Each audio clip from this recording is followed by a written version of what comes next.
Hamba yang dicintai langit, tak terkenal di bumi. Pembukaan. Assalamualaikum warahmatullahi wabarakatuh. Sahabat yang dirahmati Allah, tidak semua orang mulia dikenal manusia. Tidak semua kekasih Allah hidup dalam sorotan dunia. Ada seorang hamba Allah. Hidupnya sangat sederhana. Pakaiannya biasa, pekerjaannya dianggap rendah. Namun namanya disebut langsung oleh Rasulullah Sallallahu Alaihi Wasallam. Dialah Uwais Al-Qarni. Siapakah Uwais Al-Qarni?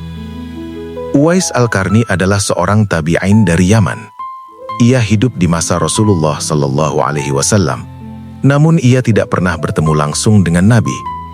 Bukan karena ia tidak cinta, bukan karena ia lalai, tetapi karena ia memiliki seorang ibu yang sangat ia cintai dan baktikan. Uwais hidup miskin. Ia hanyalah seorang penggembala kambing. Penampilannya sederhana, bahkan sering tidak dipedulikan oleh manusia. Namun di sisi Allah, Uwais adalah hamba yang sangat mulia. Bakti yang mengalahkan segalanya. Ibu Uwais adalah seorang wanita tua, sakit dan lemah. Ia tidak bisa berjalan jauh. Ia sangat membutuhkan anaknya. Uwais merawat ibunya dengan penuh kesabaran. Ia tidak pernah membentak, tidak pernah meninggikan suara, tidak pernah mengeluh.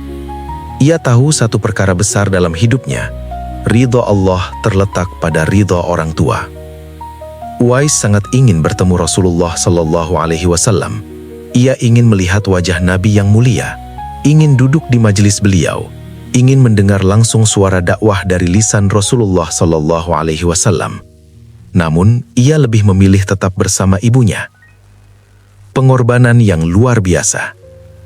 Suatu hari, ibu Uwais berkata bahwa ia ingin berhaji, namun tubuhnya tidak sanggup berjalan. Apa yang dilakukan Uwais? Ia mulai menggendong ibunya setiap hari. Bukan sehari dua hari, tetapi berbulan-bulan. Ia menggendong ibunya naik turun bukit, agar kakinya kuat, agar tubuhnya terbiasa. Hingga akhirnya, dengan izin Allah, Uwais mampu menggendong ibunya dari Yaman menuju Mekah. Sebuah perjalanan panjang, penuh lelah, penuh pengorbanan, namun penuh cinta dan keikhlasan. Perjalanan ke Madinah yang menggetarkan hati. Setelah menunaikan haji, Uwais melanjutkan perjalanan ke Madinah. Harapannya satu, bisa bertemu Rasulullah Sallallahu Alaihi Wasallam. Namun saat ia sampai di rumah Nabi, Rasulullah Sallallahu Alaihi Wasallam sedang tidak berada di tempat. Uwais menunggu, namun hanya sebentar. Ia teringat ibunya yang menunggu di rumah. Ia tidak ingin ibunya terlalu lama sendiri. Maka dengan hati yang berat, Uwais memilih pulang ke Yaman. Ia pulang tanpa pernah bertemu Rasulullah Sallallahu Alaihi Wasallam. Cinta yang sangat besar, namun ia korbankan demi bakti kepada ibu. Nama yang disebut Rasulullah. Meski Uwais tidak pernah bertemu Nabi, namanya justru disebut langsung oleh Rasulullah. Rasulullah Sallallahu Alaihi Wasallam bersabda, "Akan datang kepada kalian seorang dari Yaman, bernama Uwais bin Amir. Ia memiliki seorang ibu yang sangat ia baktikan, dan doanya adalah doa yang mustajab." Bahkan, Rasulullah berpesan kepada Umar bin Khattab dan Ali bin Abi Thalib, "Jika kalian bertemu dengannya, mintalah ia memohonkan ampunan kepada Allah untuk kalian." Subhanallah, seorang penggembala kambing, namun doanya diminta oleh para sahabat besar. Pertemuan dengan Umar bin Khattab. Pada masa kekhalifahan Umar bin Khattab radhiyallahu anhu, akhirnya Umar bertemu dengan Uwais Al-Qarni. Umar bertanya dengan penuh haru, "Apakah engkau Uwais Al-Qarni?"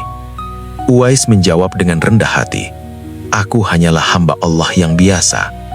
Umar berkata, "Mohonkanlah ampunan kepada Allah untukku." Uwais menunduk, lalu berdoa, "Ya Allah, ampunilah seluruh kaum mukminin dan mukminat."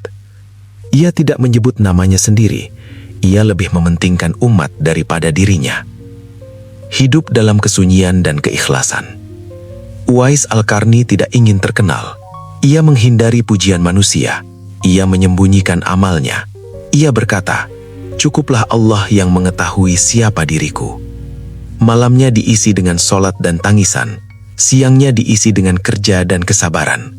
Ia wafat dalam keadaan sederhana, namun mulia di sisi Allah. Terima kasih telah Hikmah menyimak. besar dari kisah Uwais Saudaraku, mari Al-Qarni. kita saling berbenah diri, Sahabat yang menjadi dirahmati pribadi Allah, yang lebih baik, dari kisah ini lebih kita bijaksana belajar. dalam setiap Bakti keadaan. kepada orang Mari tua kita bisa saling berbagi mengangkat derajat kebaikan. setinggi-tingginya. Mohon bantu channel ini Keikhlasan lebih berkembang. bernilai Tanpa daripada dukungan popularitas. saudara, apalah Amal daya. tersembunyi Terima bisa kasih lebih untuk dicintai kalian Allah. yang sudah subscribe, Kemuliaan sejati like, bukan dan di mata komentar. manusia, Semoga tetapi di sisi kebaikan Allah. saudaraku dicatat Mungkin amal nama jariah kita tidak oleh dikenal Allah dunia, Subhanahu tidak wa Ta'ala, viral, tidak sehingga dipuji, dengan ridhonya tidak disebut saudaraku manusia. diberi umur Namun panjang jika dan Allah barokah. mengenal kita Semoga sebagai setiap hamba yang langkah berbakti saudara dan ikhlas, diberi kesuksesan itulah oleh Allah. kemuliaan yang sebenarnya. Wassalamualaikum. Semoga Allah menjadikan kita anak-anak yang berbakti kepada orang tua, hamba yang ikhlas dalam amal, dan pribadi yang dirindukan oleh langit. Wassalamualaikum warahmatullahi wabarakatuh.